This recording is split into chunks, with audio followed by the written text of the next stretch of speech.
राम कृष्ण हरे जय जय राम कृष्ण हरे जय जय राम कृष्ण हरे टाळ वाजवा चला टाळ वाजवा जय जय राम कृष्ण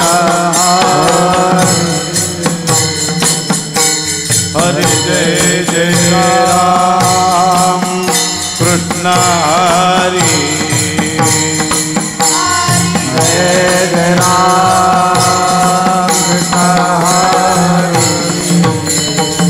हरे जय जय राम कृष्ण हरे जय जय राम कृष्ण हरि जय जय राम कृष्ण हरे जय जय राम हरि जय जय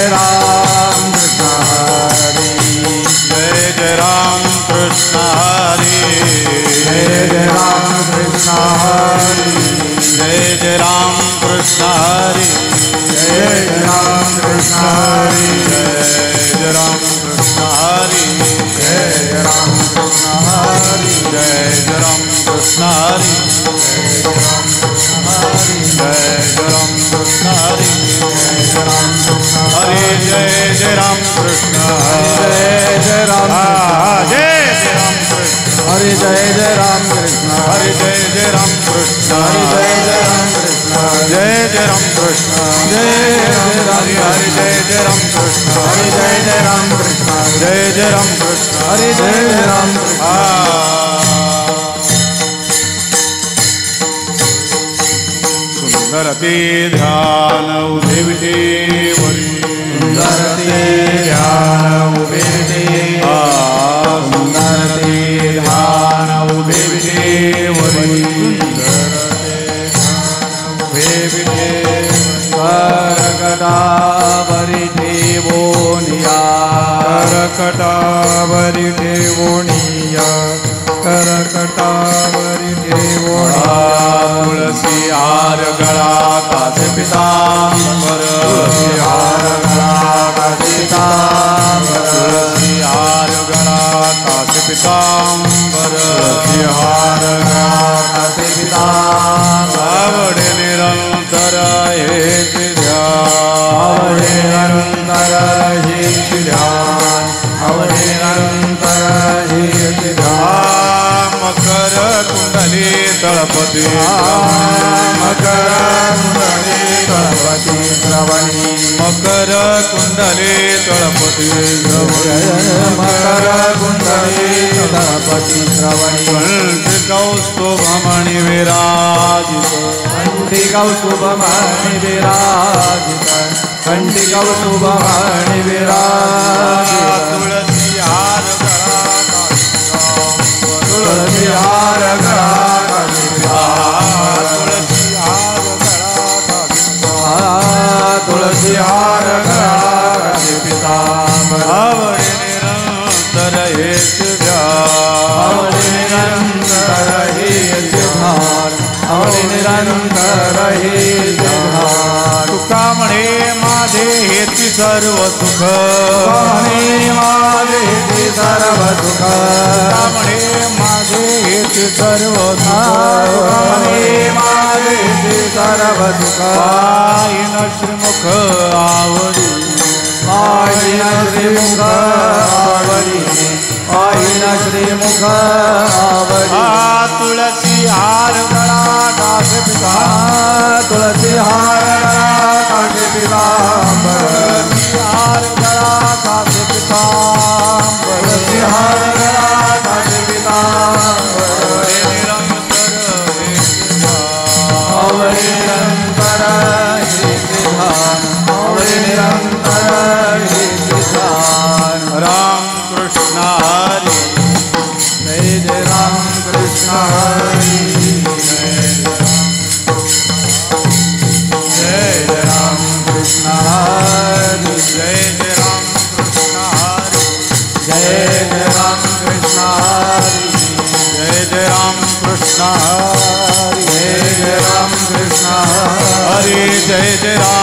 कृष्ण जय राम जय जय राम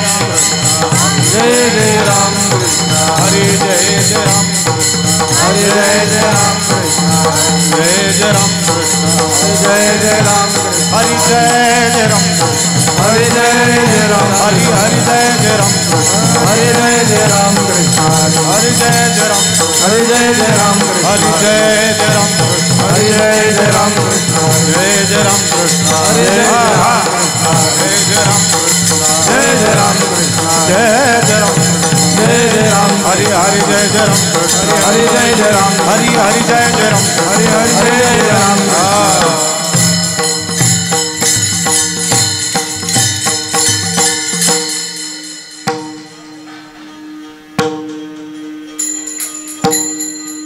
हे चिदान देगा देवा तुझा विसरण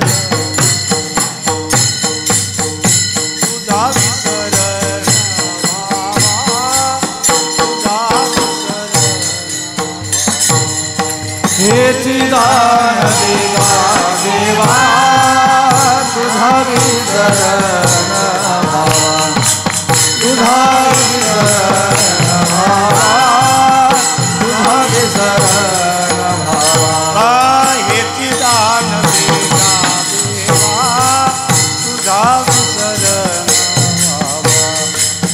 तुझा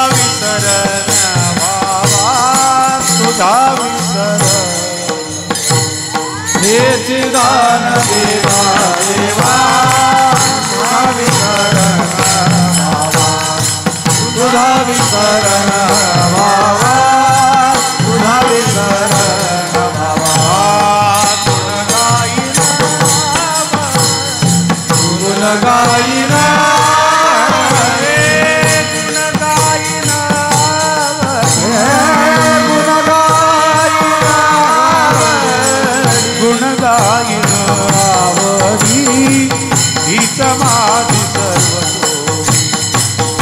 समाधि सर्व जोडी ही समाधि सर्व गुण गाय आवडी ही समाधि सर्व जोडी ही समाधि सर्व जोडी ही समाधि सर्व न लगे मुक्ति धन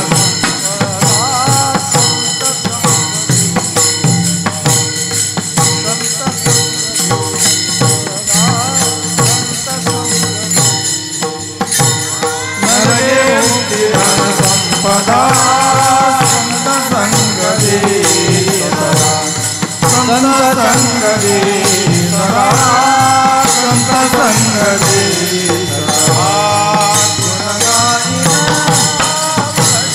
गुण गाईना गुण गाईना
गुण गायन आवडी ही समाधि सर्व जोडी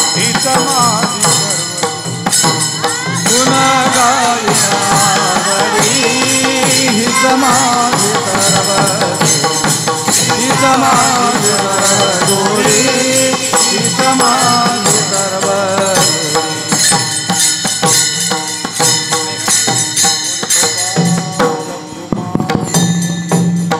जय जय विठोबार कुमारी जय जय विठोबार कुमारी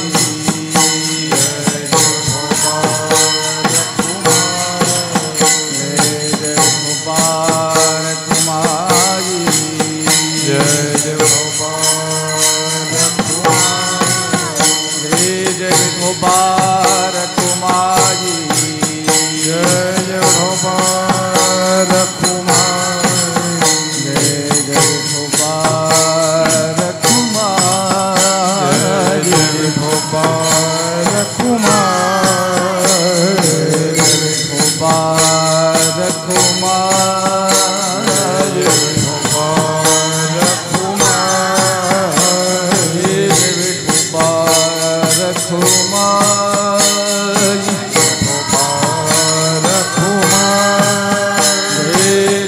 विठोबार कुमारी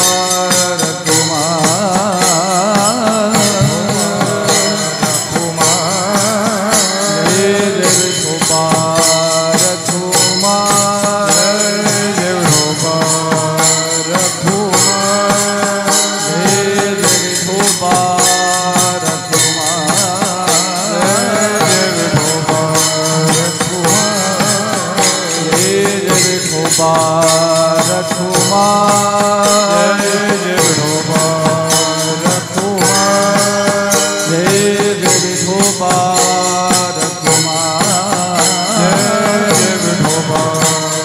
कुमारी जय विठोबार कुमारी चला टाळी वाजवा भजन करा सर्वांनी टाळी वाजवा भजन करा जय जय विठोबार कुमार विठोबार कुमार जय जय विठोबार कुमार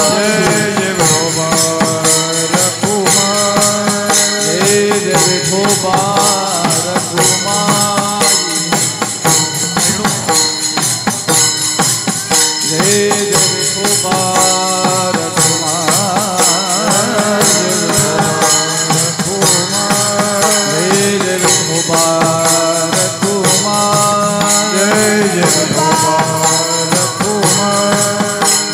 जय विठोबार कुमार जय जय विठोबार चला टाळकरी टाळ वाजवा बोला कवरदार श्री ज्ञानदेव जय जय कुमारी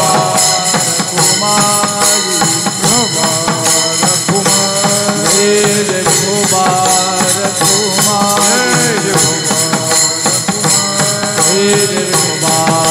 कुमार टाळी वाजवा बसलेल्यांनी भजन करा बोला कवरदार विठ्ठल श्री ज्ञानदेव गोपाल कुमार जय गोपाल जय कुमार जय गोपाल कुमार जय गोपाल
तसा आवाज द्या ना.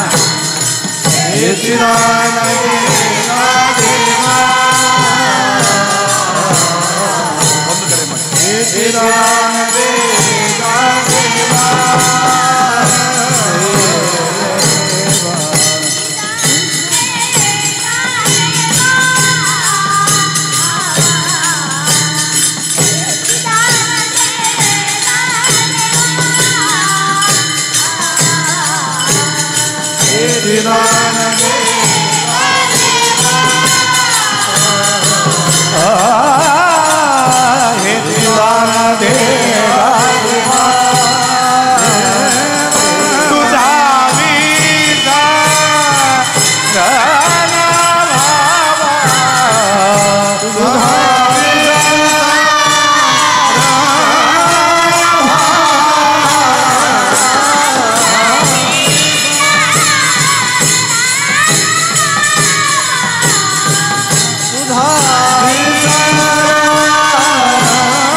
तुझा विसर न व्हावा गुण गायीन आवडी हेची माझी सर्व जोडी न लगे मुक्ती धन संपदा संत संग देई सदा गुण गायीन आवडी हेची माझी सर्व जोडी तुका म्हणे गर्भवासी तुका म्हणे गर्भवासी सुखे घालावे आम्हासी गुण गायीन आवडी हेची माझी सर्व जोडी. श्रीमंत श्री जगद्गुरु तुकोबाराय प्रस्तुत आज या ठिकाणी कीर्तनरूपी सेवेकरिता निवडलेल्या अभंगाच्या माध्यमातून विश्वव्यापक असा असणाऱ्या विश्वाचा जनिता, विश्वाचा मालक, विश्वाचा चालक, 84 लक्ष जीवराशीच्या अंतःकरणामध्ये अधिष्ठान रूपी असणाऱ्या, वीणा वाजू नका मामा, सर्वात्मक सर्वेश्वर सर्व अंतर्यामी, कर्तुम अकर्तुम अन्यथा कर्तुम शक्ती ज्याच्या अधीनतेमध्ये आहे, सकल जीवांचा करीतो सांभाळ, संपूर्ण विश्वाची जबाबदारी ज्यांनी घेतलेली असा तो निर्गुण निराकार परमात्मा भक्तांच्या मनातील मनोकामना पूर्ण करण्याकरिता सगुण साकार रूप धारण करून या मृत्यूलोकामध्ये प्रत्येक युगामध्ये वेगवेगळ्या अवतारात प्रगट होतो आणि आपल्या भक्तांच्या मनातील मनोकामना पूर्ण करत असतो. असा जो पांडुरंग परमात्म्याचा अवतार आहे, जो पंढरपूरमध्ये गेली 28 युगापासून भक्तांच्या उद्धारासाठी विटेवरती कटेवर हात ठेवून तुळशी हार गळा, मकर कुंडले, कंठी कौस्तुभमणी, नासिक दृष्टी परिधान करून आपल्या चरण सानिध्यामध्ये शरण येणाऱ्या प्रत्येक भक्ताचा उद्धार करण्याकरिता जो परमात्मा अहोरात्र उभा आहे, अशा भगवंताच्या दिव्य सानिध्यामध्ये जगद्गुरु तुकोबराय नतमस्तक होत आहेत आणि काहीतरी विश्वकल्याणासाठी प्रार्थना किंबहुना मागणी करत आहेत. सेवेला प्रारंभ करत असताना, प्रारंभ करण्यापूर्वी या ठिकाणी चालू असणारा हा चैत्र मासातील कृष्ण पक्षातील उत्सव आहे.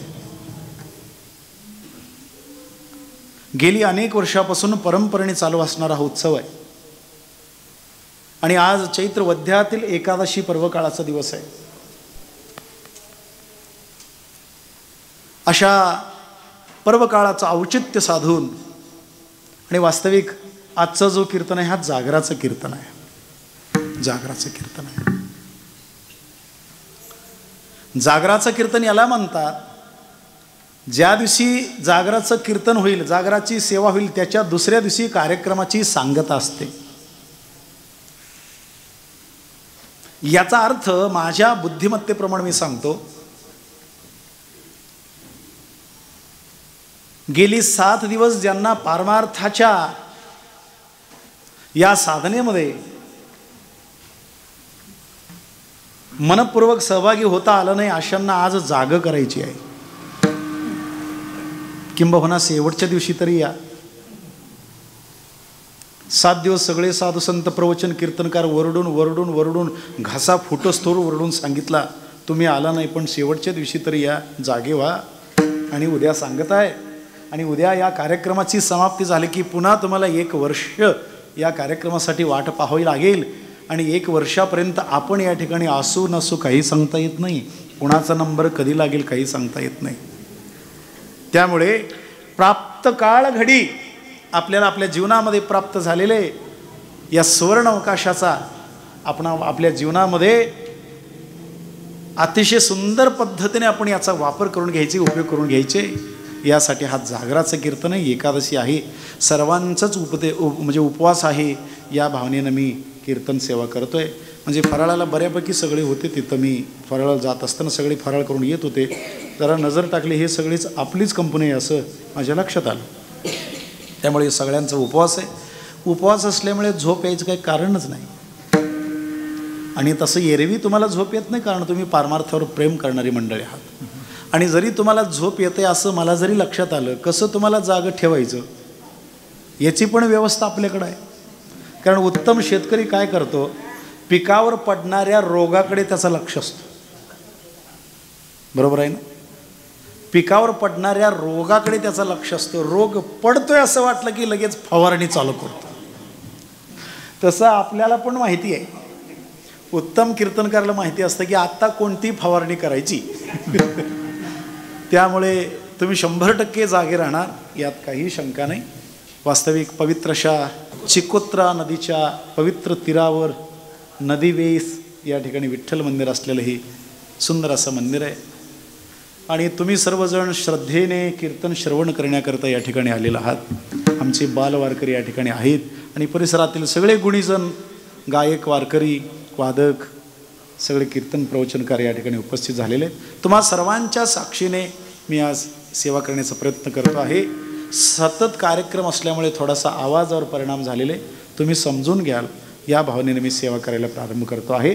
आजची सेवा वैकुंठवासी ब्रह्मचैतन्य श्री गुरु आबा, श्री गुरु दादा, माऊली, पांडुरंग, ज्ञानोबा, तुकोबा आणखीन तुम्हा सर्वांच्या कृपाशीर्वादाने मी बोलण्याचा प्रामाणिक प्रयत्न करणार आहे. आज शेवटचा दिवस आहे, म्हणून या कापशी आमच्या वारकरी मंडळाने माझ्यावर खूप मोठी जबाबदारी सोपवली. शेवटच्या कीर्तनकाराला बंधन आहे, जसं पहिल्या दिवशी तसं शेवटच्या दिवशी तसं काल्याच्या दिवशी. या 3 कीर्तनामध्ये वक्त्याला स्वातंत्र्य नसतो. मला खूप काही बोलावं असं वाटतं पण बोलता येत नाही. का? बंद नाही. आजच्या दिवशी मागणी पर याच अभंगावर बोललं पाहिजे. का बरं? याला आपण ग्रामीण भाषेमध्ये पगाराचा दिवस म्हणतो. कोणता दिवस? पगाराचा दिवस आहे. आज हजेरी लागली पाहिजे प्रत्येकांची. 7 दिवस या अगर न या, पण आज हजेरी लावा, म्हणजे पगार तुमच्या नावाने लागू होईल. कळलं का? तुमच्या सर्वांच्या वतीने भगवंताकडे मागायचे, पण मागत असताना काय मागावं याचं ज्ञान सर्वसामान्य जीवाला नसल्याच्या योगाने साधू संतांच्या लक्षात आलं की बाबा अज्ञजीव, अज्ञानी माणसं आपण केलेल्या भक्तीचा विनियोग केवळ आपल्या प्रापंचिक किंवा संसारिक व्यवहारासाठी, प्रपंचासाठी, त्या संसारातील दैनंदिन गरजा पूर्ण करण्याकरिताच याचा वापर करतात. कुठेच आत्मकल्याणाचा, आत्मोद्धाराचा विषय येत नाही. यामुळे आपण केलेल्या भक्तीचा विनियोग कशासाठी, आपण देवाकडे काय मागावं याचं मार्गदर्शन करण्याकरिता जगद्गुरु तुकोबराय सुंदर असा या ठिकाणी मागणीपर अभंगाची रचना जगद्गुरु तुकोबराय करतात. तसे तुकोबरायांचे मागणीपर प्रकरणातील अनेक अभंग आहेत. फक्त तुकोबरायच मागतात असंही काय नाही. ज्ञानोबरायांनी ज्ञानेश्वरीच्या शेवटी मागितलं का नाही? कळतं ना तुम्हाला मराठी? काय इंग्रजी सांगू? मला पण येत नाही बरं का, म्हणून म्हटलं. ज्ञानेश्वरीमध्ये ज्ञानोबरायांनी 18व्या अध्यायाची सांगता करत असताना पसायदानाच्या माध्यमातून विश्वकल्याणासाठी विश्वप्रार्थना त्या विश्वव्यापक असा असलेल्या भगवंताकडे करतात. याला पसायदान म्हटलेलं आहे. बरोबर आहे? ज्ञानेश्वरीमध्ये जे आहे त्याला पसायदान म्हणतात. ज्ञानोबरायांनी ज्ञानेश्वरीत पसायदान केलं, पण आमच्या नामदेवरायांनी अभंगामध्ये सुद्धा पसायदान केलेलं आहे.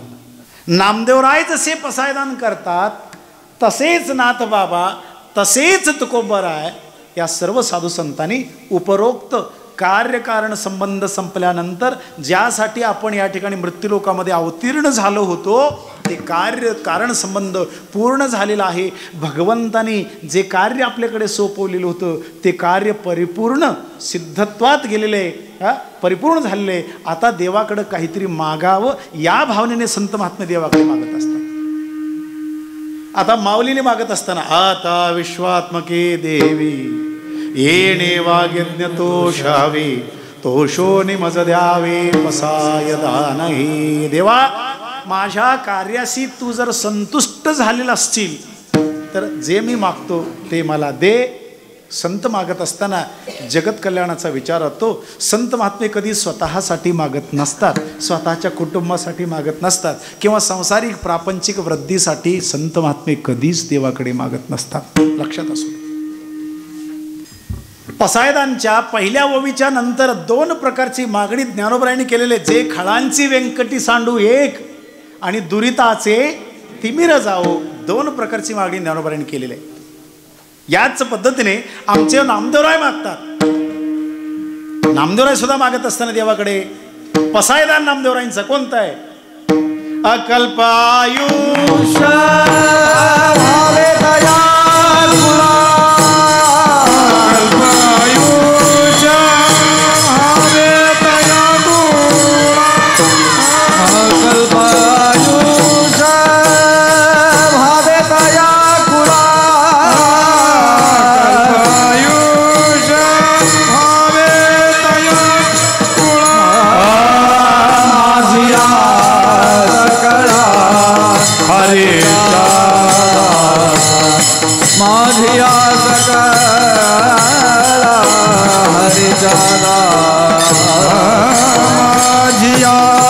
सकळा हरीच्या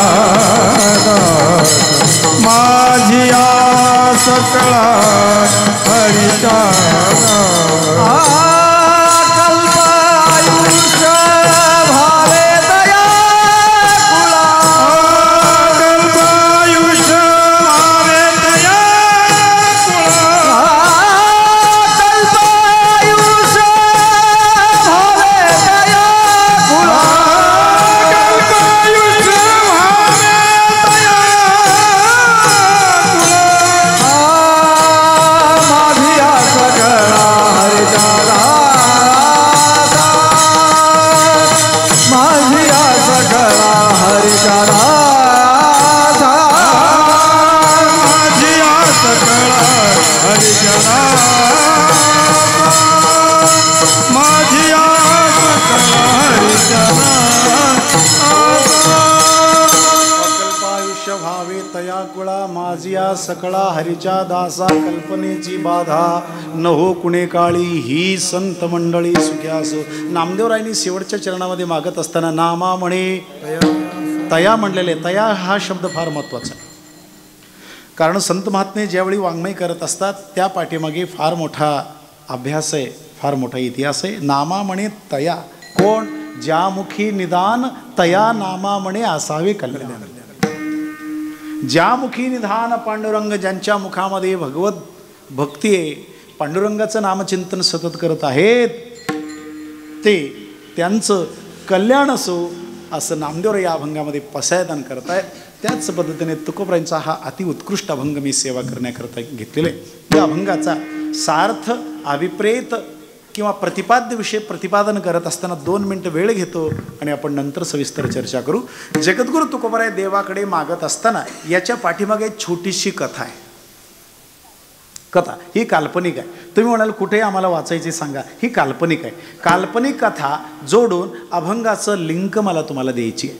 कारण मागणीपर अभंगावर तुम्ही कित्येक कीर्तनकारांच्या मुखातून तुम्ही कीर्तन श्रवण केलेलं असाल, यात काही नवल नाही. पण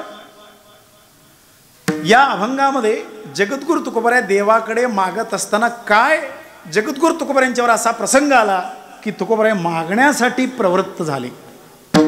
एकतर मागणं आणि संत हे कधी न पटणारा हा विषय. संत मागतात हे तुम्हाला तरी पटते का? पटते का तुम्हाला? संत मागतात हे तुम्हाला पटते का? नाही पटत. आणि मागणाऱ्यांना संत म्हणावं का? काऊ पिंटू पाटील, मागणाऱ्यांना संत म्हणावं? नाही. मागणाऱ्यांना भिकारी म्हणतात, संत म्हणत नाहीत. काय म्हणतात? मागणाऱ्यांना भिकारी म्हणतात. जे मागत फिरतात ते कोणी असो, प्रवचनकार, कीर्तनकार, गायक, वादक, सगळे जे मागतात ते सगळे भिकारीच आहेत. मागण्याची वृत्ती ज्याच्या मनामध्ये निर्माण होते त्यांना काय म्हणावं? भिक्षुक म्हणावा, भिकारी म्हणावं. पण मग याचा अर्थ तुकोबराय भिकारी होते का? होते. मग मागतात कसे? कसे मागतात? भिकारी होते का? नाही. तुकोबरायांना एका साधकानं प्रश्न केला, महाराज तुम्ही मागत नाहीत, आता मागताय का बरं? तुमच्यावर असा काय प्रसंग ओढवला? तुम्ही काय भिक्षुक आहात का? काही ठिकाणी तुम्ही म्हणता भिक्षा पात्रावलंबने, जळू जिणे लाजिरवाणे. भीक मागणाऱ्यांना तुकोबराय कधी चांगलं म्हणत नाहीत. कळलं का? आता तुम्ही मागता. तुमच्यावर असं काय प्रसंग आला? तुकोबराय म्हणले, अरे मी काय भिकारी नाही म्हणले, मी भिकारी नाही, मागतो पण मी भिकारी नाही. का बरं?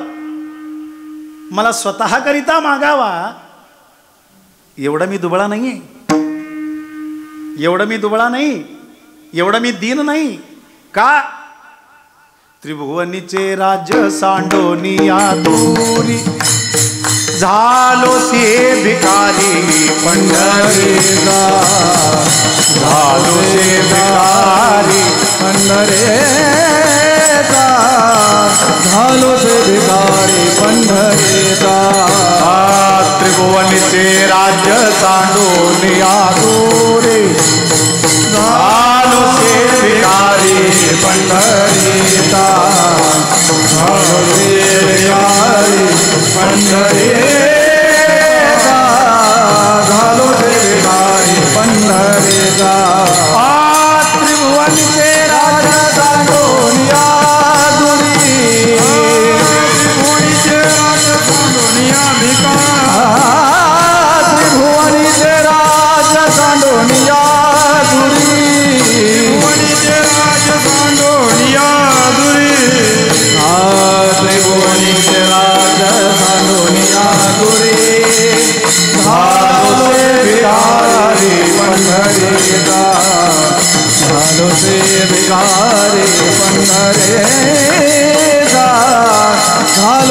भिकारी पंढरीचा त्रिभुवनचे राज्य सांडोनिया झालोसे भिकारी पंढरीचा झालोसे भिकारी पंढरीचा झालोसे भिकारी पंढरी हो ऐका त्रिभुवनीचे राज्य सांडूनिया दुरी झालोसे विकारी पंढरीचा. एवढी सत्ता, एवढी संपत्ती, एवढा ऐश्वर्य तुकोबरायांचं असताना देखील तुकोबरायाने त्याचा त्याग केला, वाटून टाकलं. महाराज, माझ्या जगद्गुरु तुकोबरायांचा चरित्र वाचत असताना जगद्गुरु तुकोबरायांच्या त्या इतिहासामध्ये असा एक प्रसंग आलेला आहे. तुकोबरायांनी होती ती संपत्ती सर्वांना वाटून टाकली.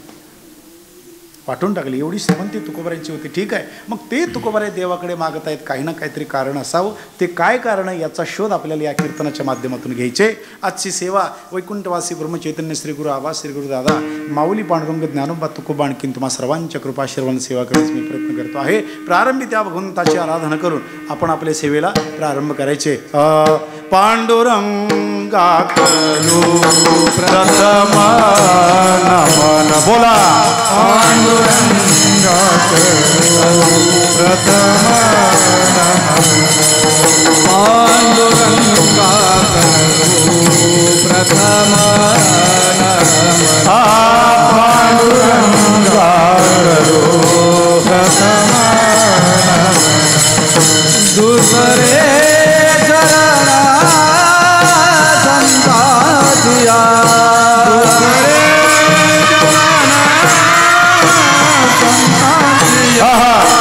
दुसरे चरण संताजिया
दुसरे चरण संताजिया त्यांच्या कृपादाने कथेचा विस्तारू बाबाजी सद्गुरूचा सत्का. हे चिदान देगा देवा तुझा विसर न व्हावा, गुण गाई नावडी हीच माझी सर्व जोडी. तुकोबराय म्हणतात, देवा कथा आहे का? जगद्गुरु तुकोबराय देवाला भेटण्याकरिता गेले असता प्रत्यक्ष पांडुरंग परमात्मा, विश्वाचा जनिता, विश्वाचा मालक चालक असा असणारा तो परमात्मा तुकोबरायांना पाहिल्याबरोबर लाजेने मान खाली घालतोय. लाजेने मान खाली घालतोय. कारण काय? उदाहरण तुम्हाला सांगतो. समजा आपण एखाद्याकडून कर्जरूपाने पैसे घेतलेले असावेत. नीट ऐका, एखाद्याकडून कर्जरूपाने पैसे घेतलेले असावेत. वेळीच आपल्याला परतफेड करता येऊ नये, वारंवार मागून सुद्धा आपल्याला परतफेड करायला जमू नये, अशा वेळी ज्यांच्याकडून आपण कर्ज घेतलेला असतो ती व्यक्ती ज्या ज्यावेळी आपल्या समोर येते त्यावेळी आपल्याला थोडंसं मनाला खटकत असतं. बरोबर आहे ना? खटकत असतं. याच पद्धतीने जगद्गुरु तुकोबरायांच्या घराण्यामध्ये, जगद्गुरु तुकोबरायांच्या पाठीमागे 8वी पिढी म्हणजे जगद्गुरु तुकोबरायांचे पूर्वज विश्वंभर बुवा नावाचे एक व्यक्ती होते. त्यांच्यापासून तुकोबरायांच्या काळखंडापर्यंत पांडुरंगाची अखंड भक्ती त्यांच्या घराण्यात चालू होती. पण कुणीही देवाकडे काहीही मागितलेलं नव्हतं. काय काय वेळेला देवाने सुद्धा खूप प्रयत्न केले, यांनी काहीतरी माझ्याकडे मागावे आणि यांनी केलेल्या सेवेच्या ऋणभारातून मी मुक्त व्हावं. पण ते संत आहे, त्यांनी मागितलं नाही. मग ज्यावेळी तुकोबराय गेले, देवाला थोडं लाज वाटू लागली, भगवंत खाली मान घालतायत. तुकोबराय म्हणाले, देवा तुमच्या दर्शनाकरता मी आलो असता, का बरं असं करता? त्यावेळी देव म्हणाले, तुकोबा 8 पिढीचा पारमार्थ तुमच्या घराणीमध्ये आहे, तुम्ही सेवा करताय करताय करताय करताय पण काहीच मागत नाही. सेवेचा जो ऋणभार आहे ती माझ्या मस्तकावरती, मला त्याचं ओझं सहन होत नाही. तुम्ही काहीतरी मागा, काहीतरी माझ्याकडे मागून घ्या, काहीतरी माझ्याकडे मागून घ्या. तुकोबराय मागत नाहीत. हा विषय वारंवार भगवंताच्या मुखात येत असताना एकदा रुक्मिणी माता म्हणाली, अहो तुमचा तो परमभक्त जगद्गुरु तुकोबराय तुम्ही ज्याला म्हणता, त्याची अवस्था पहा, त्यांची अवस्था पहा. त्यांच्या घरामध्ये नीट राहण्याकरिता घर नाही, झोपडी आहे. बायका पोरांच्या अंगावरती कपडे नाहीत, एका वेळेला सुद्धा पोटभर त्यांना खाता येत नाही, अशी परिस्थिती आहे. मग तुम्ही एवढे या ब्रह्मांडाचे मालक असून काय उपयोग आहे? तुमच्या भक्ताची तुम्हाला व्यवस्था करता येत नसेल, तुमच्या या वैभव ऐश्वर्याला काय अर्थ आहे? देव म्हणाले, रुक्मिणी अगं ते माझे भक्त आहेत, काही मागत नाही, दिलं तरी घेत नाही. रुक्मिणी मातेला पटलं नाही. रुक्मिणी माता म्हणाली, तुम्ही खोटं बोलताय. म्हणले, तुम्ही खोटं बोलताय. दिलं तर ते मागत नाही, ते ठीक आहे, मला मान्य आहे. दिलं तर घेत नाहीत, हे चुकीचं नाही का? अगं म्हणले, हो माझ्यावर विश्वास ठेव जरा. नाही मला हे पटत नाही, मी जाऊन येतो. जा म्हणले, पण 100% तू हारणार, मला खात्री. कारण माझ्या भक्ताला जिंकणं इतकं सोपं नाही. अहो बघा तरी म्हणले, भगवंताची परवानगी घेतली. भगवंताची अर्धांगिणी, पांडुरंगाची धर्मपत्नी रुक्मिणी माता वैकुंठातून खाली जगद्गुरु तुकोबरायांच्या घरी आली. प्रत्यक्ष रुक्मिणी मातेला पाहिल्यानंतर अतिशय आनंद जगद्गुरु तुकोबरायांना झाला. आईसाहेब आले, आईसाहेब आले, आईसाहेब आले, चला म्हणले. रुक्मिणी मातेच्या पायावरती पाणी घातलं, स्वागत केलं, आतमध्ये बसवलं. अतिथी उपचार ज्या गोष्टी करायचं असतात ते मान सन्मान केल्यानंतर जगद्गुरु तुकोबरायांनी हळूच प्रश्न केला. म्हणले, आईसाहेब आपण वेळ काढून इथंपर्यंत आलात, काय कारण आहे? तुम्ही कधी येत नाहीत आमच्याकडे, बोलवून तुम्ही येत नाही, पण तुम्ही आज स्वतः तुम्ही आलेला आहात, काहीतरी कारण असावं. काय कारण आहे मला तेवढं सांगा. रुक्मिणी माता म्हणाली, बाबा मी आलेले महत्त्वाच्या कामासाठी, मग कारण तुला सांगण्यापूर्वी माझं ऐक, माझं ऐक. म्हणले, बोला बोला. म्हणले, काय करू सांगा. काही नाही, काही करायचं नाही, फक्त मी सांगेन ते करीन असं मला वचन दे. ऐका बरं का नाही, रुक्मिणी माता तुकोबरायांच्याकडून वचन घेते, फक्त मी जे सांगेन ते करीन एवढं मला वचन दे, मग मी सांगतो. आता तुकोबरायांना प्रश्न पडला.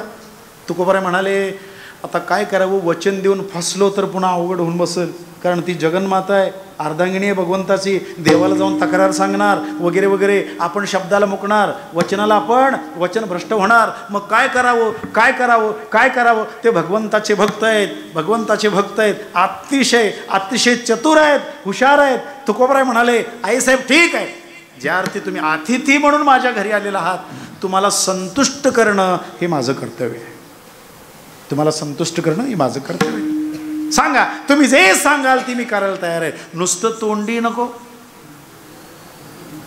नुसतं तोंडी नको, मला वचन द्या, वचन द्या, माझ्या हातावरती हात घाला, मला वचन द्या, मी सांगेन ते करेन असं मला वचन द्या. तुकोबरायांनी डोळे बंद केले, भगवंताची प्रार्थना केली, देवा मला तू चांगलंच संकटामध्ये घातलेलं आहेस, पण या संकटातून तूच मला वाचवायचं आहेस. भगवंताची प्रार्थना केली, रुक्मिणी मातेला वचन दिलं. म्हणली, माता आईसाहेब तुम्ही सांगाल ते मी करायला तयार आहे, चला म्हणले, सांगा तुम्ही काम. काही नाही तुकोबा, आता तू वचन दिलेलं आहेस.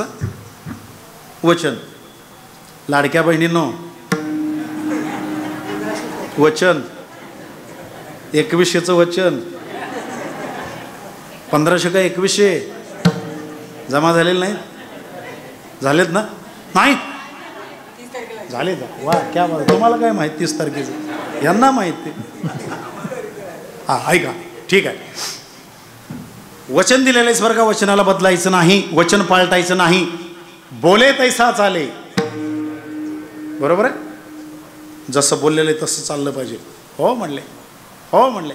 बघ हो तुम्ही सांगाल ते मी करतो, वचन दिलेलं आहे, बोला. मग रुक्मिणी माता म्हणाली काय नाही, तू वचन दिलेलं आहेस, मी सांगेन ते तू केलं पाहिजे. बोला तरी काय नाही, तू काहीतरी माझ्याकडं मागावं हेच माझं तुला सांगणं आहे. किती अवघड प्रश्न आहे, किती अवघड आहे. नाही मागावं वचनभ्रष्ट होतील, मागावं तर आपलं व्रतभंग होईल. निरपेक्ष वृत्तीने सेवा करत आलेले ह्यांची पूर्ण 8 पिढीचा पारमार्थ मातेच जाईल. काय करावं काय करावं काय करावं काय करावं असा विचार असताना हे संत आहेत बरं का, संत आहेत ते. कुणाला एकाएकी एवढ्या सहजासहजी ते कुणाला सापडत नाहीत, सापडत नाही. तुकोबरा म्हणले ठीक आहे माता, तुम्ही सांगेल ते मी करायला तयार आहे.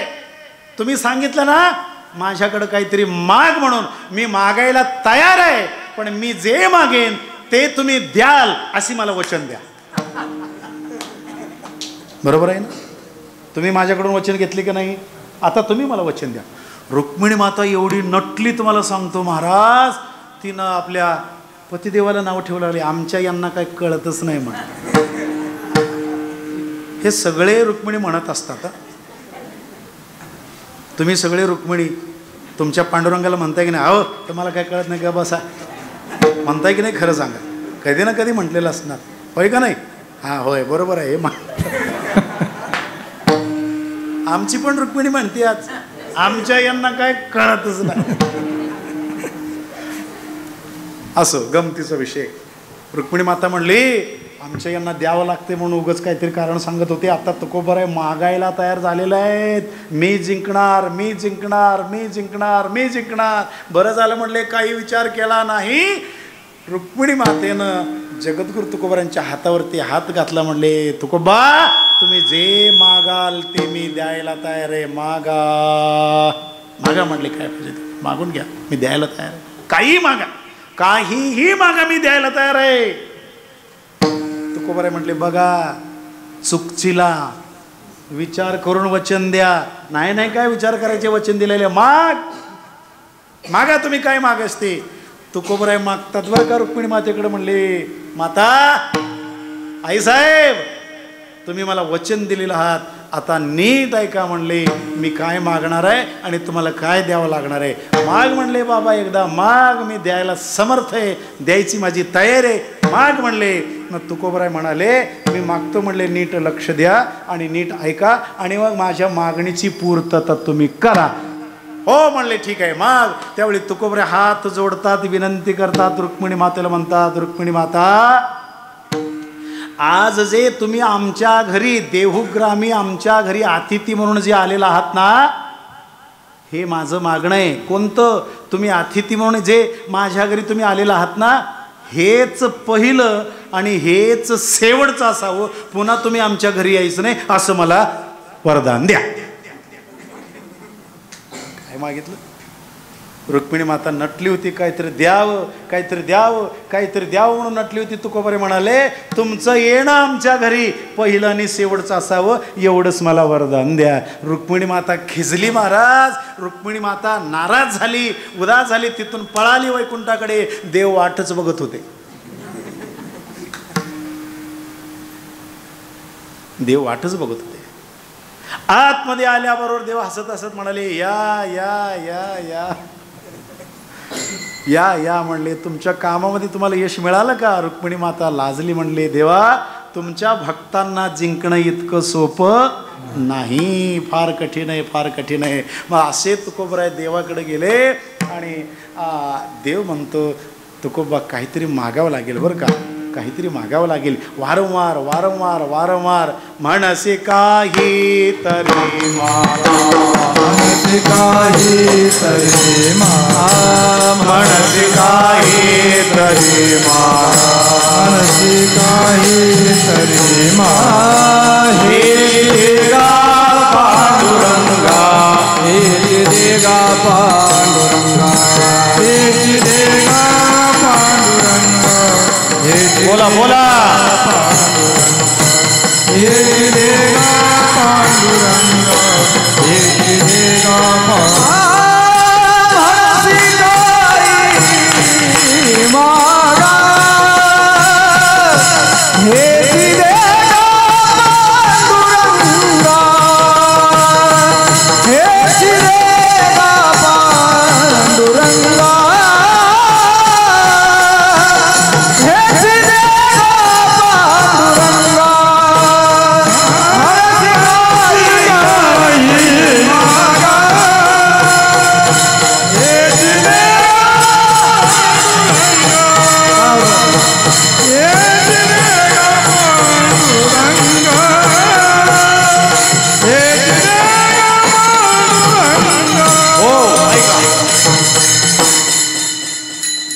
तुकोबरांच्या पाठी लागले. तुकोबा काहीतरी मागा मागा मागा मागा. मग तुकोबराय म्हणाले म्हणसी काहीतरी मागा, काहीतरी मागा म्हणतो ना, मग मला हेच दे, हेच दे गा पांडुरंगा, मला देवा मला हेच दे, हेच दे, हेच दे.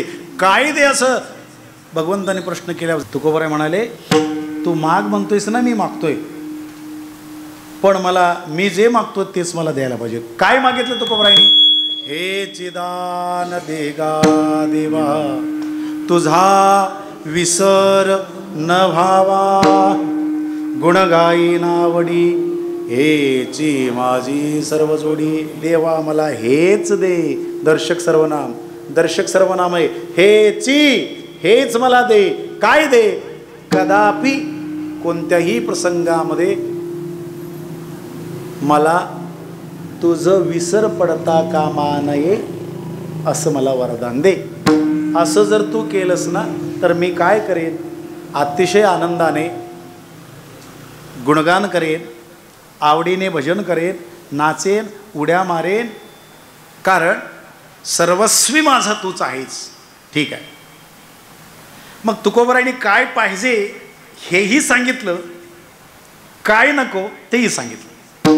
अभंगाच्या पहिल्या चरणामध्ये आपल्याला काय पाहिजे ते सांगतात आणि अभंगाच्या तिसऱ्या चरणामध्ये आपल्याला काय नको आहे ते सांगतात. न लगे, काय म्हणाले? न लगे, मला हे नको.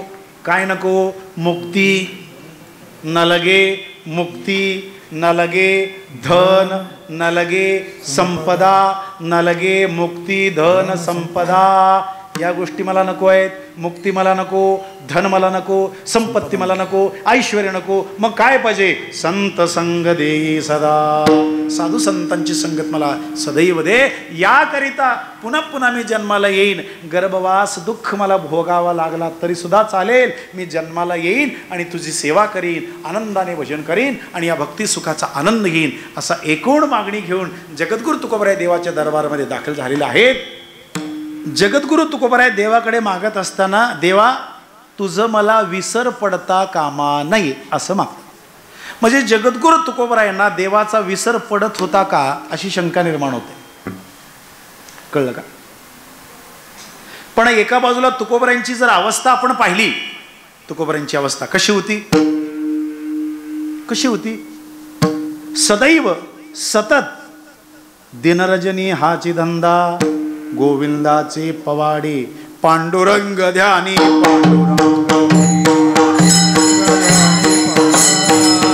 पांडुरंग ध्यानी पांडुरंग मने, पांडुरंग ध्यानी पांडुरंग, जागृती स्वप्ने पांडुरंग, जागृती स्वप्ने पांडुरंग, जागृती स्वप्ने पांडुरंग.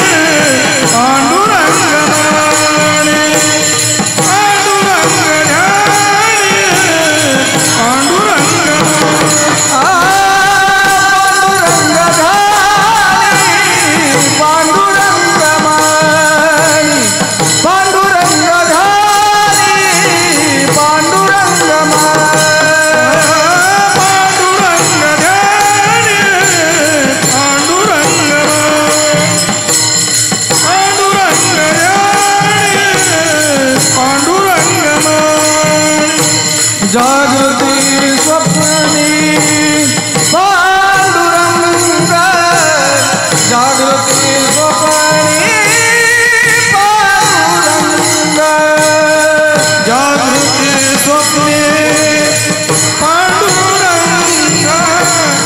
जागृती स्वप्नी पांडुरंग, जागृती स्वप्नी जागृती स्वप्नी पांडुरंग, जागृती स्वप्नी पांडुरंग, जागृती स्वप्नी पांडुरंग,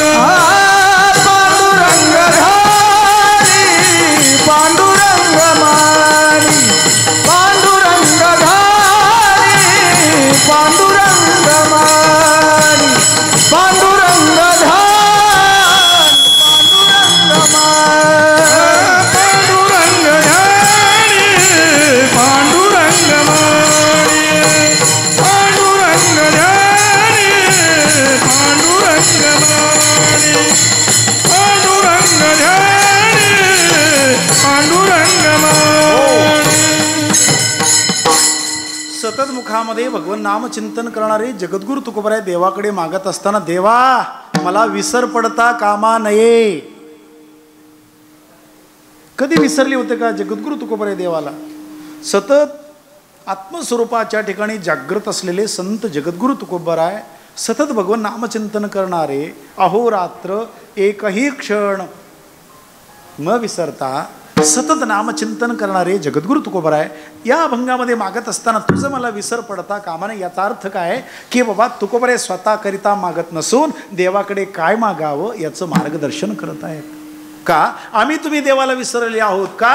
प्रापंचिक विषयासक्त बुद्धीने विषय सुखामध्ये रममाण तल्लीन झालेल्या आम्हा तुम्हाला भगवंताचं आठवण राहिलेलं नाही, भगवंताचा विसर पडलेला आहे. अजून एक तुम्हाला सांगतो, देवाचा विसर पडला, देवाचं जर तुम्हाला विसर पडला ना, 100% दुःख आहे, 100% दुःख आहे, 100% दुःख आहे महाराज. म्हणून काही ठिकाणी सांगितलं, विसरली तया थोर झाली हानी पचतील खाणी 84च्या. भगवंताचा विसर जर तुम्हाला पडला तर 100% तुम्हाला पुन्हा जन्ममरण दुःख भोगावं लागतो.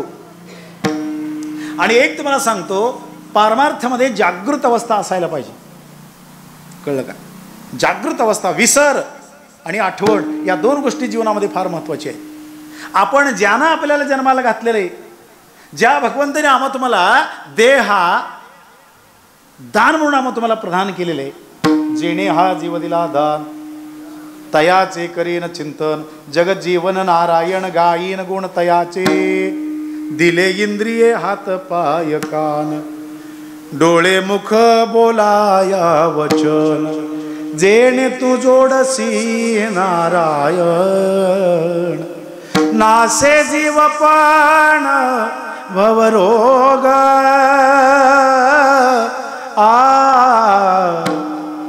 वर्णन करतात की ज्या भगवंताने आम्हा तुम्हाला नरशरीराची प्राप्ती करून दिलेली आहे, त्याचा विसर पडणं म्हणजे घात होणं. आपल्याला विसर पडता कामा नये. काहींना विसर पडला, दुःख भोगावं लागला, काहींना विसर पडला पण दुःख भोगावं लागलं. अशामध्ये जडभरित नावाचे राजा आहेत, त्यांना देवाचा विसर पडला. स्वतःचं राज्य, स्वतःचं राजसिंहासन, राज्यसंपत्ती, राजसत्ता सर्वाचा त्याग केला, आत्महित साधण्यासाठी अरण्यात गेले. त्यांना कळालं प्रपंचामध्ये सुख नाही. प्रपंची जरी सुख जोडी तरी का सेविती गिरीकडे, राज्य टाकोनिया गेले थोडे ते काय वेडे म्हणावे, त्यागोनिया राज्य संपत्ती राजे जाऊनी वनाप्रती, स्वये परमार्थ साधिती विषया संगती थुंकोनिया. त्यांना या प्रपंचामध्ये सुख नाही, समाधान नाही, शांती नाही, या प्रपंचामध्ये आत्महित नाही, या गोष्टी कळाल्या. प्रपंचामध्ये सत्यता नाही, प्रपंच हे अनित्य आहे, प्रपंच हे नाशिवंत आहे, उपजेते नासे नासिले ते पुनरपि दिसे, हे घटिका यंत्र जैसे परिभ्रमेगा. प्रपंचाची वस्तुस्थिती त्यांना कळाली होती. विचार केला, मी असंच जर या राजसिंहासनावर बसून राहिलो तर माझा उद्धार होणार नाही, म्हणून सर्वाचा त्याग केला. आपल्या भावाच्या हातामध्ये सर्व राज्य कारभार सोपवला आणि स्वतः आत्महित साधण्याकरिता अरण्यात गेले. अरण्यात जडभरित राजा. पण त्रिकाल स्नान करत असताना, एके दिवशी संध्याकाळची सायंकाळचं संध्या स्नान करत असताना एका हरणीच्या पाठीमागे वाघ लागला होता. ती हरीण गर्भीण होती, गरोदर होती, तिच्या पोटामध्ये एक जीव वाढत होतं. स्वतःचा जीव वाचवण्याकरिता हरीण पळत होती, पळत होती, पळत होती. पाठीमागे वाघ आहे आणि पुढे हरीण आहे, पळते. पण दुर्दैवाची गोष्ट आहे, पळत असताना एक नदी आडवी लागली. नदी आडवी लागल्यामुळे ती हरीण विचार करते, आत्ता मला कुणी वाचवू शकत नाही, आपण काहीतरी करून नदीच्या पहिल्या तीरावर गेलो पाहिजे. म्हणून उडी मारली, झेप घेतली, पण संपूर्ण ताकद एकजूट केल्यामुळे गर्भपात झाला. तिच्या पोटातून एक छोटंसं गोंडस हरणीचं पाडस त्या पाण्यामध्ये पडलं. पडल्याबरोबर राजानं ते आपल्या डोळ्यातून पाहिलं. अरे रे रे रे रे, राजाच्या अंतःकरणामध्ये दया होती महाराज. राजाला वाटलं, आत्ता नुसतंच आईच्या उदरातून बाहेर पडलेलं आहे, पाण्यात पडलेलं आहे, पाण्यात कसं आपण जिवंत राहावं ह्या गोष्टीचं ज्ञान त्याला नाही. जिवंत आहे का काय असं मनामध्ये हळहळ व्यक्त करत असताना पाण्याच्या प्रवाहातून वाहत वाहत वाहत वाहत वाहत जवळ आल्याबरोबर उचलून घेतला. पण भगवंताच्या कृपेने हरणीचं ते गोंडस पाडस जिवंत होतं. जिवंत असल्यामुळे बरं वाटलं, उचलून घेतला, आपल्या पर्णकुटरामध्ये नेले, पुसून काढलं, जरा ऊब दिली, जरा दूध पाजलं, तिचं संगोपन करायला चालू करता, तिला चांगलं चांगलं खाऊ घालायचं, आपल्याबरोबर फिरायला घेऊन जायचं, उठल्याबरोबर त्या पाडसाला आंघोळ घालायची. दोघांची मैत्री जमली, मैत्री अतूट मैत्री जमली. बसावं तर एकत्र, उठावं तर एकत्र, जावं तर, फिरावं तर, झोपावं तर एकत्र, सवय झाली. पण त्या हरणीच्या सहवासाने, त्या पाडसाच्या सहवासाने राजाला देवाचा विसर पडला. राजाला देवाचा विसर पडला. मी कशाकरिता राज्यसंपत्तीचा त्याग करून आलेला आहोत याचं स्मरण त्या राजाला राहिलं नाही. महाराज त्या हरणीच्या पाठी लागला. आयुष्य मर्यादा संपली, शरीर जीर्ण झालेलं पडून राहिला. आत्ता काय मरण येणार एवढ्यामध्ये मनामध्ये विचार करतोय, हरणाचं कसं होईल, पण मरणाचं कसं होईल याचं विचार राजानं केला नाही. हरणाचं कसं होईल या गोष्टीचं स्मरण करता करता देहाचा त्याग केला. शास्त्र काय सांगतो? अंतकाले च मामेवं स्मरण मुक्त्वा कलेवरम किंबहुना आणि मरण जे आठवे तया तेच गती पावे. वासना सोडली नाही, वासनेनं घाला घातला. शेवटच्या अंतकाळी, शेवटच्या क्षणामध्ये भगवंताचा स्मरण राहिलं नसल्यामुळे राजाला त्या हरणीच्या गर्भामध्ये जन्माला यावं लागला. हरणीचं स्मरण करत जीव सोडल्यामुळे परत त्या हरणीच्या पोटामध्ये हरण होऊन जन्माला यावं लागलं. महाराज म्हणून भगवंताचा विसर पडून चालत नाही. याकरिता आमचे तुकोबराय देवाकडे मागत असताना, देवा कदापि मला विसर पडता कामा नये. अहो तुम्ही म्हणाले एवढ्या प्रयत्नाने तुकोबराय मागतात, तर मग काय नवलंय तुझा विसरणं व्हावा? काय मागितलं मागून काय याच्यामध्ये? असा जर तुमचा प्रश्न असेल तर या प्रश्नाला उत्तर म्हणून एक छोटासा दृष्टांत सांगतो, नीट ऐका. एक आंधळा मनुष्य होता. आंधळा गावामध्ये 4 घरं मागायचं आणि पोट भरायचं. एकानं सल्ला दिला, अरे म्हणले किती दिवस मागशील? जोपर्यंत तुझ्या हातापायामध्ये ताकद आहे तोपर्यंत मागशील. शरीर थकल्यानंतर कोण आहे का? आत्ताच्या युगामध्ये घरातल्यांचं सांभाळ कोण करत नाही, आईवडिलांचा सांभाळ कोण करत नाहीत. अनेक बातम्या आपण त्या टी व्हीमध्ये, पेपरमध्ये, मोबाईलमध्ये, व्हॉट्सअप, फेसबुक याच्यामध्ये वाचतोय. महाराज वयोवृद्ध झालेल्या आई वडिलांना अनोळखी स्थळी सोडून येणारे सुद्धा पुत्ररत्न याच भारतातले आहेत. मला वाटतं 1-2-3 महिन्यापूर्वी एक बातमी वाचली. महाराज वयोवृद्ध झालेले आईबाप, त्यांना काही कळत नाही, उठता येत नाही, बसता येत नाही. अशा आई वडिलांना एका रिक्षामध्ये बसवून त्या रिक्षावालेला 1000-2000 रुपये दिले, यांना आळंदीच्या चाकण चौकामध्ये सोडून ये. रिक्षावाला पोचला, त्यांना उतरायला सांगितलं. आई वडील म्हटले, बाबा आम्हाला इथं कुठं सोडतायस? मी सोडत नाही, तुमच्या मुलानं इथं सोडायला सांगितलंय. म्हणजे अशा मुलांना जन्माला घालून आई वडिलांनी काय मिळवलं महाराज? घरातल्यांची काळजी आत्ताच्या युगामध्ये कोण घेत नाही. त्या आंधळ्याला तो माणूस म्हणाला, कोण आहे तुला? मग मी काय करू? काही नाही म्हणले. असं एक शंकराचं मंदिर आहे, त्या मंदिरात जाऊन त्या शंकराची उपासना भक्ती कर. तो परमात्मा लवकरात लवकर तुला प्रसन्न होईल. त्यावेळी असं काहीतरी वरदान मागून घे, म्हणजे तुझं जीवन, तुझं भविष्य व्यवस्थित चालू लागेल. ठीक आहे, गेला. ओम नमः शिवाय भक्ती चालू केली. भगवान शंकराला दया आली. भगवान शंकर प्रसन्न झाले. म्हणले, बाबा काय मागायचं ते मागून मी देण्याकरिता आलेलो आहे. यानं यादीच तयार केली होती, मोठी यादीच तयार केली होती. यादीच भगवंताच्या हातात दिली. म्हणले, देवा तुम्ही वाचा, एवढे सगळे काही माझे मागणं आहेत, एवढं तुम्ही पूर्ण करा. देव वाचतात 25वर मागणी होती. देव म्हणले, एका पंचवार्षिकीमध्ये एवढी मागणी पूर्ण करता येत नाही, पुन्हा एकदा मला निवडून द्या, मी परत. देव म्हणले, असलं चालायचं नाही, तुला मी फक्त एकदा संधी देतो, एकदाच मागायचं. काय मागायचं तुझं तू ठरव, एकदाच मागायचं, पुन्हा नाही, एकदाच मागायचं, एकच मागणी. आंधळ्याला प्रश्न पडला, एक तर डोळे मागावं तर पुढं जगावं कसं, जगण्यासाठी मागावं तर दिसत नाही, काय करावं काय करावं काय करावं प्रश्न पडला. आंधळी माणसं हुशार असतात, फार हुशार असतात.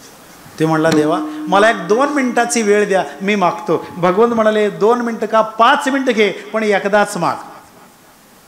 5 मिनिट विचार करतो डोळे बंद करून, आणि लगेच भगवान शंकरला म्हणतो, देवा मी मागणार आहे, मी जे मागतो ते तुम्ही पूर्ण करा. ठीक आहे मागा, पण एकदाचा एका वाक्यात मागायचं. हा आंधळा मनुष्य म्हणतोय, देवा मला काही नको बरं का, मला काही नको, जेवढं मी मागतो तेवढंच द्या, मला काही नको, दुसरं काही नको, जेवढं मागतो तेवढं द्या. काय पाहिजे? काही नाही, माझ्या नातवाचा, ऐका बरं का, माझ्या नातवाचा राज्याभिषेकाचा सोहळा मी माझ्या डोळ्याने पाहावं, एवढंच मला द्या. कळलं तुम्हाला? याला आंधळा म्हणायचं? किती हुशार आहे पहा. अहो हा तर भिकारी आहे, ह्याला आगे बी नाही पिछे बी नाही, माझं म्हणणारं कोणच नाही, डोळे नाहीत, लग्न नाही. हा म्हणतोय माझ्या नातवाचा राज्याभिषेकाचा सोहळा. राज्याभिषेक कुणाचा? भिकारीच होतो का? देवाला पण काय कळलं नाही, तथास्तु म्हणाले. नंतर त्यांच्या लक्षात आलं, अरे मी तथास्तु म्हणालो बरोबर आहे, पण ह्यानं काय काय मागितलं. एक तर याला डोळे दिले पाहिजेत, पहिली गोष्ट याला डोळे दिले पाहिजेत, म्हणजे डोळ्यानं पाहावा, डोळे दिले पाहिजे. आता याच्या नातवाचा राज्याभिषेक म्हटल्यानंतर याचं लग्न अगोदर करायला पाहिजे. हा, आता याच्या नशिबात बायको होती का नाही कोणास ठाऊक, पण द्यायला पाहिजे, लग्न करायला पाहिजे, ह्याला मुलं द्यायला पाहिजेत, मुलगा, आणि त्या मुलाला लहानाचा मोठं करायला पाहिजे, आणि त्याला एक बायको बघितली पाहिजे, त्याचं लग्न केलं पाहिजे, त्याला संतान दिलं पाहिजे, मुलगा. आता नातू तर झाला, मग आता नातूचा राज्याभिषेक म्हटल्यानंतर कुठल्या तरी राज्याचा ह्याला अधिपती म्हणजे राजा बनवला पाहिजे. किती हुशार आहे बघा, आंधळा माणूस किती हुशार आहे. एका मागणीमध्ये डोळे मागितले आणि देवाला प्रश्न पडला, याचं तर अर्धवय झालेलं आहे, मग ह्या म्हाताऱ्याला लग्न करायचं म्हटल्यानंतर मुलगी कोण देणार नाही, ह्याला तरुण बनवायला पाहिजे. डोळे मागितले, आयुष्य मागितलं, तारुण्य मागितलं, पत्नी मागितली, मुलं मागितले, हा संतान मागितले, त्यांना पत्नी मागितली, त्यांना मुलं मागितले, आणि सर्वांसाठी ऐश्वर्य मागितलं. एकाच मागणीमध्ये एवढं सगळं काही तो आंधळा जसं देवाकडे मागून घेतो, याच पद्धतीने आमची तुकोबराय देवाकडे मागत असताना तुझा विसर न व्हावा. म्हणजे ही काळजी भगवंताला लागली, कदापि याला माझं विसर पडता कामा नये, याची काळजी मला घेतली पाहिजे. याचा अर्थ काय? तुकोबराय वर्णन करतात, चित्ती तुझे पाय डोळा रूपाचे ध्यान, रूपाचे ध्यान, अखंड मुखी नाम, अखंड मुखी नाम तुझे वर्णावे. चित्ती तुझे पाय रूपाचे ध्यान, रूपाचे अखंड मुखी नाम, अखंड मुखी नाम तुझे वर्णावे. चित्ती तुझे पाय डोळा रूपाचे ध्यान, अखंड मुखी नाम तुझे वर्णावे. अखंड मुखी नाम तुझे तुझे पाय डोळा रूपाचे ध्यान, अखंड मुखी नाम तुझे वर्णावे. अखंड मुखी नाम तुझे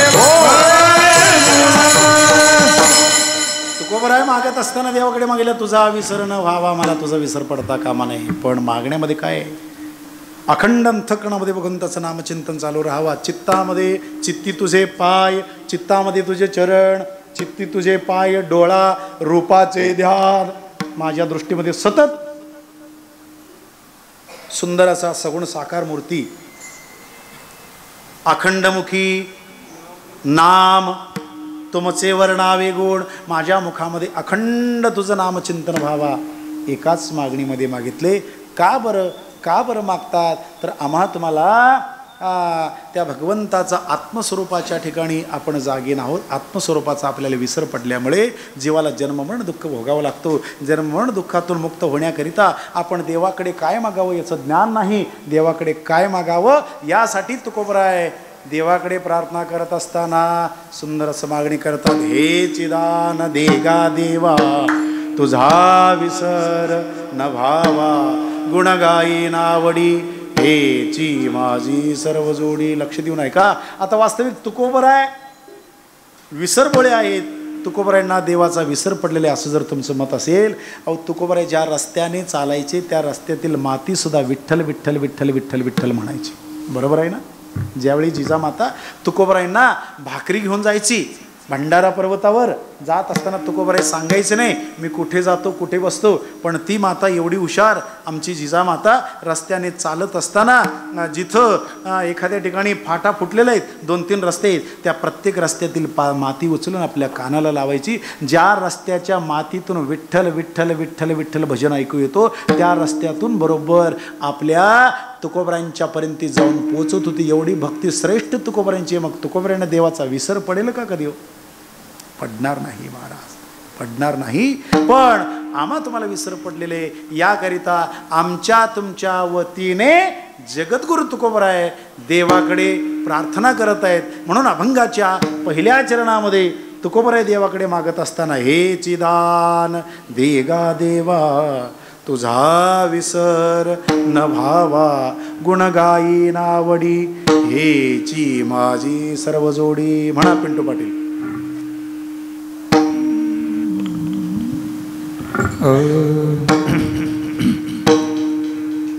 हे चिदान देगा देवा, हे चिदान देगा देवा, हे चिदान देगा देवा, हे चिदान देगा देवा,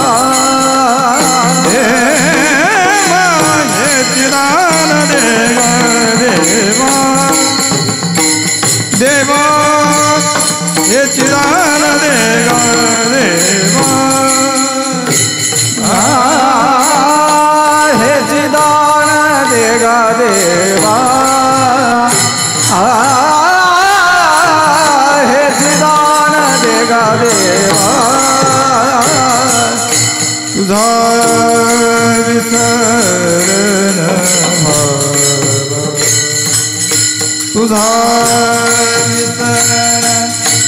भावा,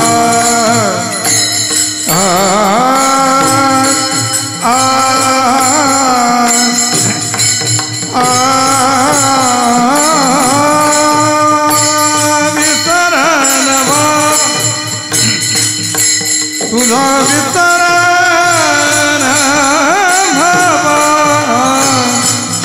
तुझा विसर बाबा गुण गायन आवडी, आवडी गुण गायन आवडी, आवडी गुण गायन आवडी, तुझा विसर्जन भावा, तुझा विसरण भावा,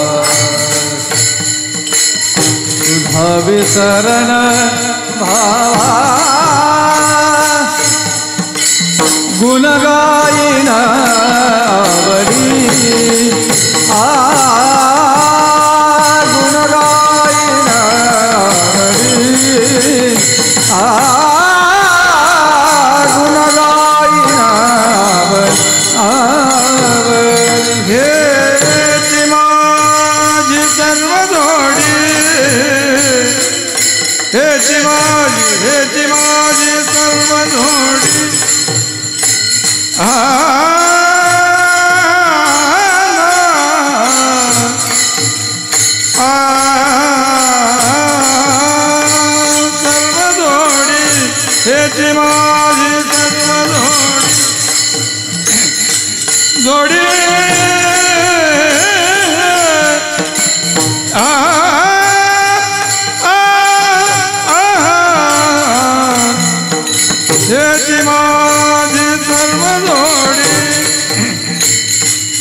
हेची माझी सर्व जोडी हेची माझी सर्व जोडी गुण गायण आवडी आवडी गुण गायण आवडी आवडी गुण गायण आवडी गीत माझी सर्व जोडी हेच माझी सर्व जोडी हेच माझी सर्व जोडी हेच माझी सर्व जोडी हेच माझी सर्व जोडी हेच माझी सर्व जोडी गुण गायण आवडी गुण गायण आवडी गुण गायण आवडी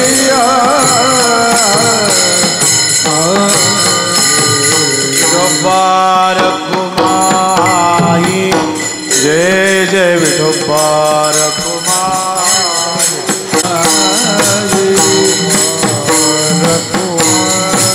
जय जय विठोबार कुमाई जय जय विठोबार कुमाई जय जय विठोबार कुमाई जय जय विठोबार कुमाई टाळी वाजवा टाळी वाजवा जय जय विठोबार कुमाई जय जय विठोबार कुमाई जय जय विठोबार कुमाई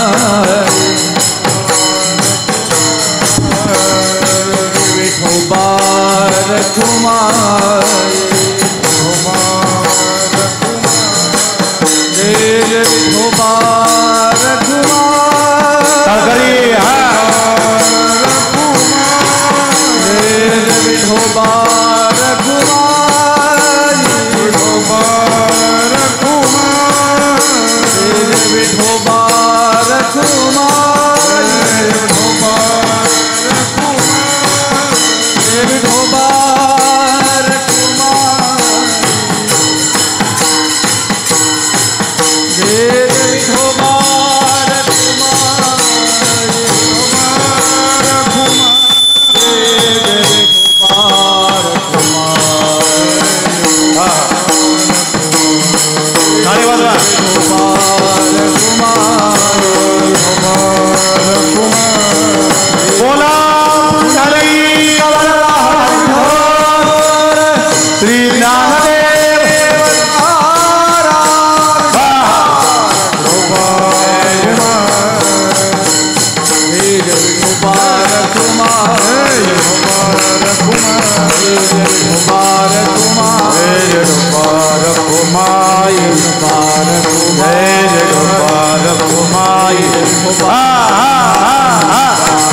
बोला पुंडलिक श्री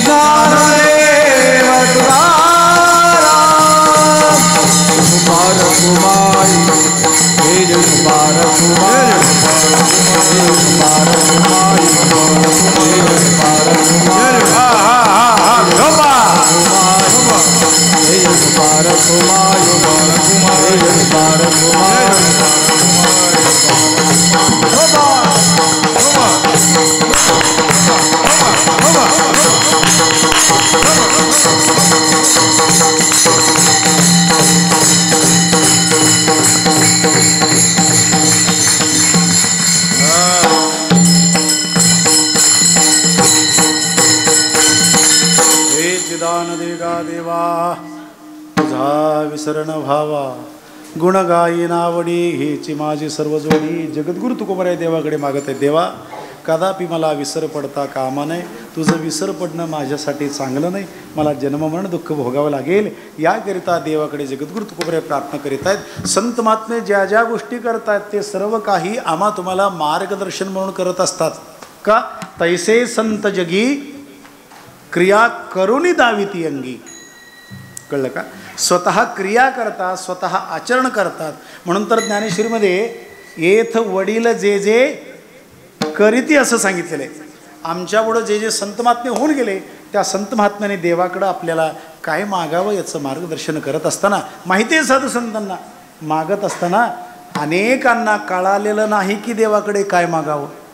एक 2-3 नावं तुम्हाला सांगतो, यादीत लिहून ठेवा. पहिलं नाव आहे ध्रुवाचं. ध्रुव बाळ, 5 वर्षाचा ध्रुव बाळ आपल्या वडिलाच्या मांडीवर बसलेला असताना सावत्र आई आली, त्याला खाली उतरवलं. रागाने आपल्या आईकडे निघून गेला.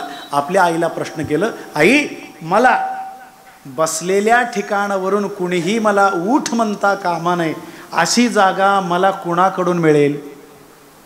आईला प्रश्न करतो. आई म्हणाली, बाबा या जगामध्ये असं स्थान तुला देण्या इतका शूर दाता कुणी नाही. देईल फक्त तो परमात्मा देईल, देव देईल. मग ध्रुवाने विचारलं, देव कुठे राहतो?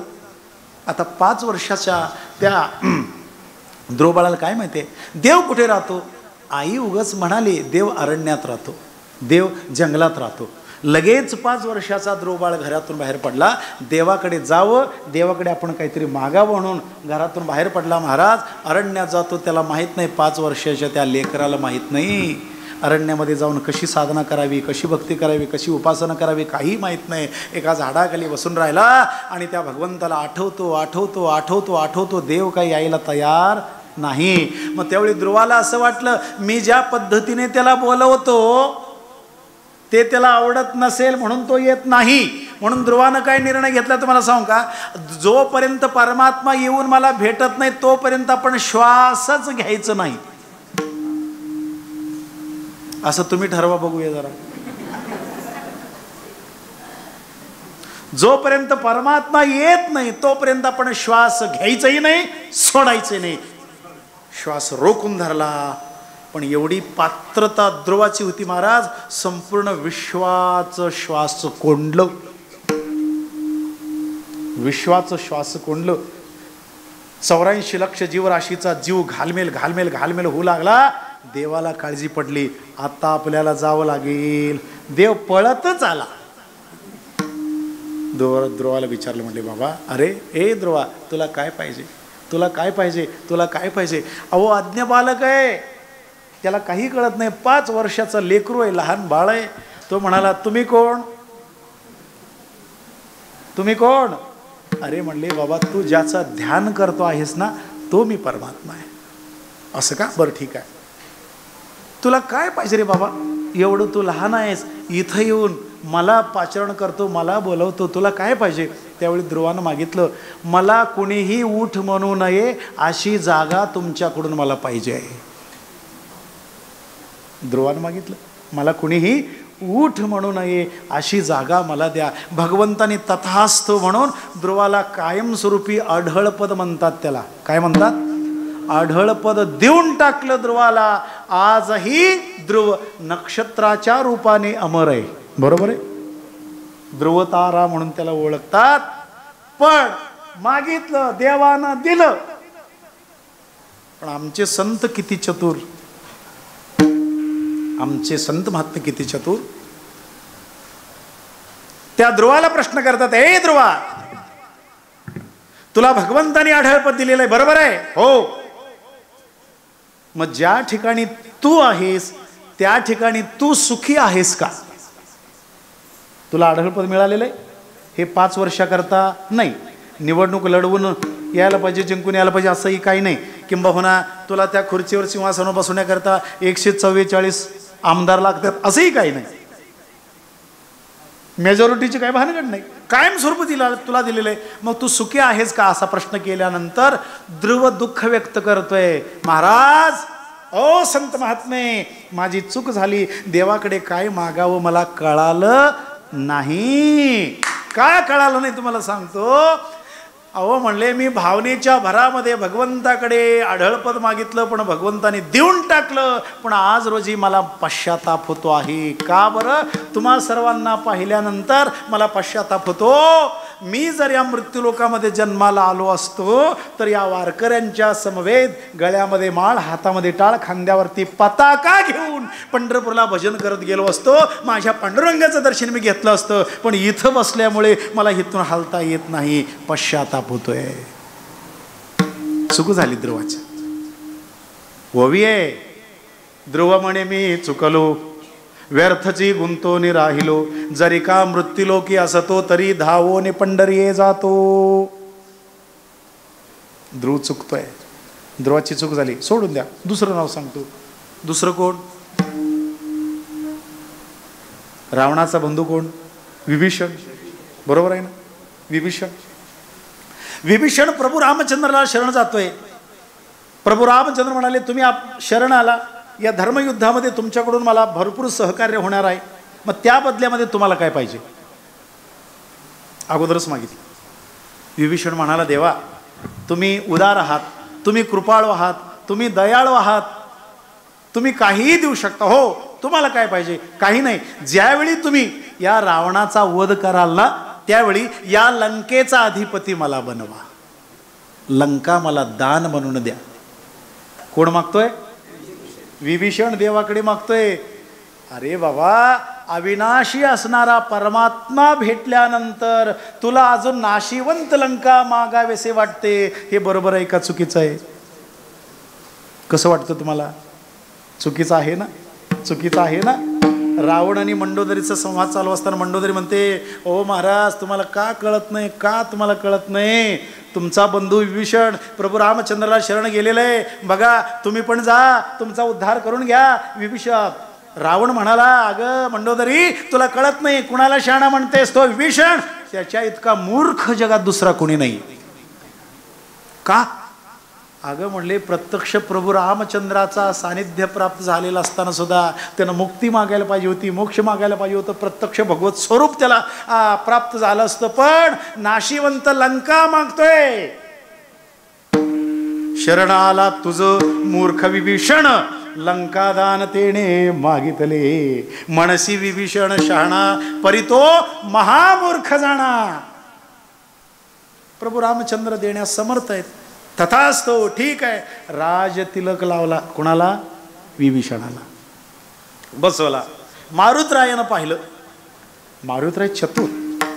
मारुतराय पळत आले. देवा काय करताय तुम्ही? काय करताय? अजून रावणाबरोबर युद्ध व्हायचंय, रावणाला मारायचंय, रावणाला वध व्हायचंय, लंका तुमच्या ताब्यात यायचे. याच्या अगोदर तुम्ही त्या विभीषणाला लंका दान म्हणून देऊन टाकली. ठीक आहे, दिलात ते ठीक आहे, बरोबर आहे. पण ही बातमी लंकेत कळाली आणि रावण जर तुम्हाला शरण आला तर त्याला काय द्याल?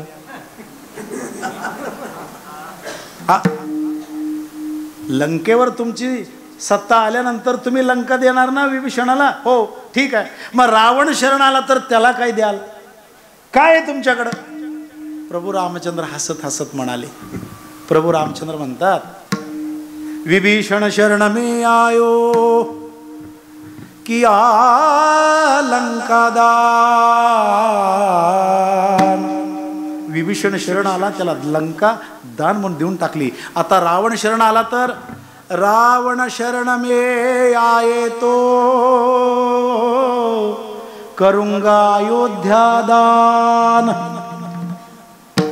परमात्मा किती उदार आहे, किती उदार आहे महाराज.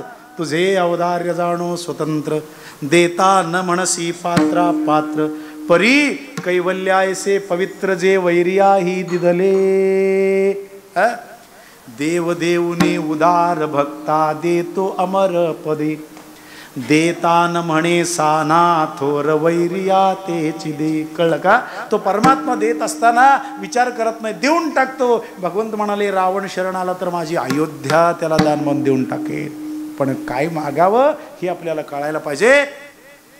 थोरा मोठ्यांची जर ही अवस्था आहे मग आमच्या तुमच्यासारख्या सामान्य जीवाचं काय असणार आहे? म्हणून आम्हाला मार्गदर्शन व्हावं. देवाकडे आपण अन्य काहीही न मागता देवाकडे आत्मकल्याणाचा विचार, आत्मोद्धाराचा, स्वतःचा हित कशात आहे या गोष्टी ओळखून देवाकडे आपण मागावी. हे आम्हा तुम्हाला मार्गदर्शन करण्याकरिताच जगद्गुरु तुकोबराय या अभंगाच्या माध्यमातून एका शिक्षकेच्या भूमिकेमध्ये वकिलीपत्र हातामध्ये घेऊन त्या भगवंताच्या दिव्य दरबारामध्ये सादरीकरण करत असताना, देवा या आज्ञाजीवाला माहीत नाही काय मागावं, त्यांच्या वतीने मी तुझ्याकडे मागतोय. हे चिदान देगा देवा तुझा विसरण भावा, गुण गायी नावडी हीच माझी सर्व जोडी. न लगे मुक्ती धन संपदा, संत संग देई सदा, गुण गायी नावडी हीच माझी सर्व जोडी.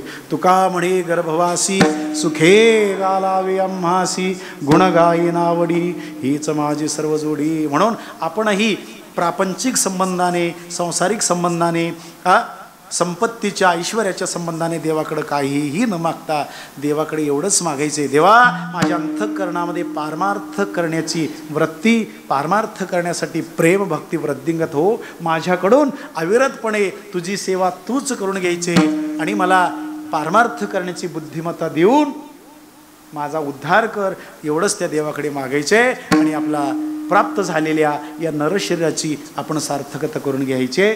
एवढंच विषय त्या साधुसंतांच्या चरणी अर्पण करत बोलण्याचा भाग याच ठिकाणी थांबवतो. बोलत असताना काही चुकीचा अपशब्द आला तर तो माझा बुद्धीचा दोष आहे. बरोबर आणखीन चांगलं जे असेल ते माझ्या श्रीगुरूंचं आहे म्हणून तरी नोन्यते पुरते अधिकते सरते करुणे घेयावे तुमते विनवित्वासे. झालेली सेवा सद्गुरूंच्या साधुसंतांच्या चरणी अर्पण करून इतकं उशीर आपण शांत चित्ताने कीर्तन श्रवण केल्याबद्दल तुम्हा सर्वांना परत एकदा वंदन करून सेवेला पूर्ण रंगत. तुका म्हणे गर्भवासी सुखे घालावे आम्हासी, गुण गायी नावडी हीच माझी सर्व जोडी. तुका म्हणे गर्भवासी,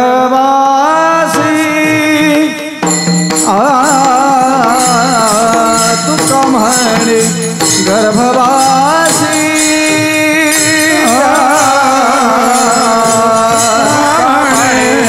गर्भवासी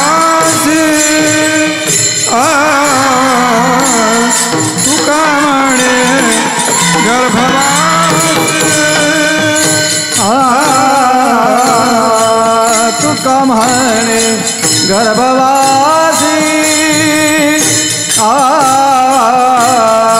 तुका म्हणे गर्भवासी, तुका म्हणे गर्भवासी, तुका म्हणे गर्भवासी. सुखे घालावे आम्हासी, सुखे घालावे आम्हासी, सुखे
गर्भवासी,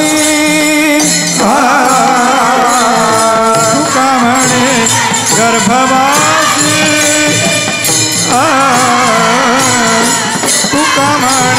गर्भवास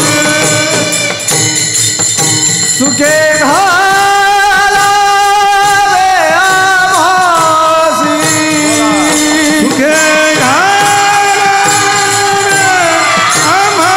आभासी सुखे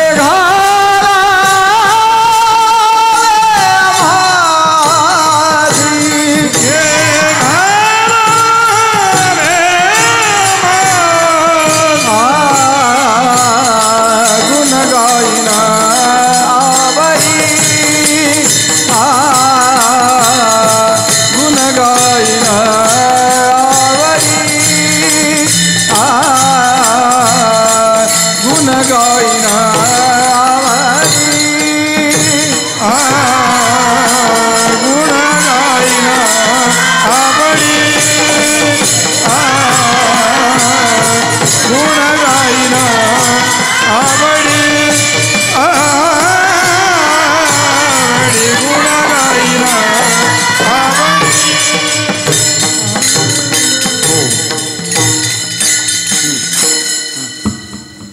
गुण गायन आवडी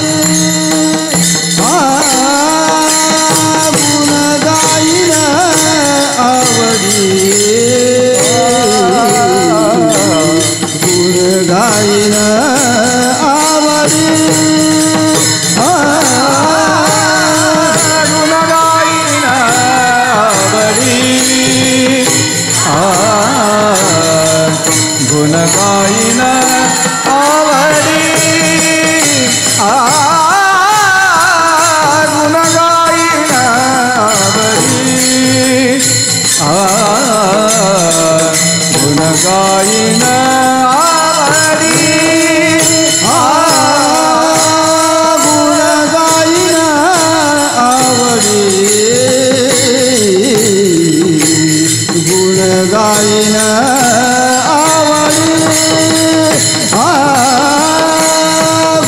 गायन आवडी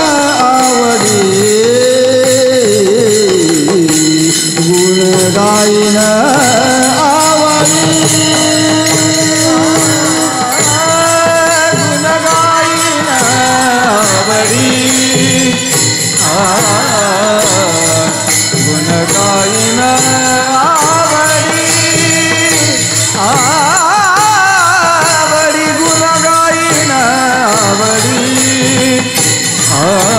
आवडी गुण गायन सर्व गोरी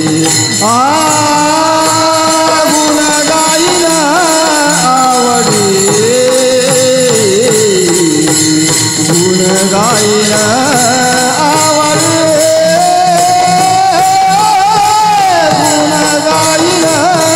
आवडी गुण गायन आवडी धर्म कीर्तन हे सिद्धी नेले हे धमाजे जीवरले पायंग पण विठ्ठल जय जय